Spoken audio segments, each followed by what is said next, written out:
Okay, good morning. So back in Genesis. I'm reading again in Genesis. So I'm in Genesis 9, and I read this today, and this is what I thought. So let me read first. And yes, I'm at that age, so I had to put these back on so I can see. We're chapter 9, Genesis, verse 13. I have set my rainbow in the clouds, and it will be the sign of the covenant between me and the earth. Whenever I bring the clouds over the earth, and the rainbow appears in the clouds, I will remember my covenant between you and all living creatures of every kind.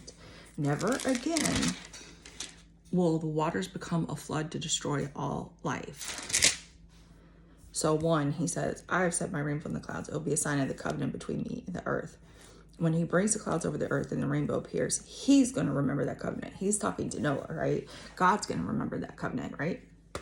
I have always looked at rainbows as God giving it to me as a sign of like, hey, I'm not going to flood the earth and kill and destroy everything, right?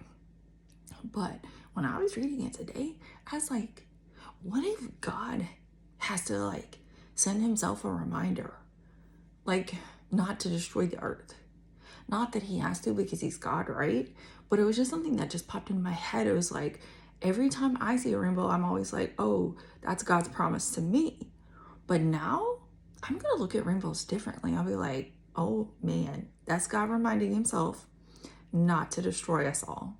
I don't know. It was just a thought that popped in my head this morning because that's literally what it says, is that it's a reminder to him of the covenant between him and Noah, right?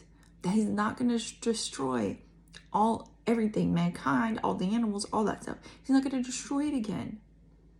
And the thing that I thought further was, he's the one who makes the rainbows. He's the one who puts them there. So maybe he's just like, look at mankind, right? If I could look at mankind and be disgusted and whatever other words that I can't think of, I can't even imagine how he feels, right?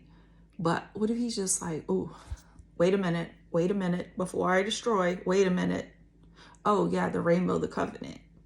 I don't know. That's just me. I'm not saying it's the case, right? But it's just something that popped in my head. Like I said, I always looked at it as a covenant. Well, not a covenant, sorry. I always looked at it as like God reminding me, hey, I have a covenant with you. Hey, I promised you. Basically, hey, I promised you. XYZ. Hey, I promised you. That's pretty much it. It's like, hey, I promised you. And whatever it would be, right? Because that's how I always looked at it. But I'm never going to look at a rainbow the same again.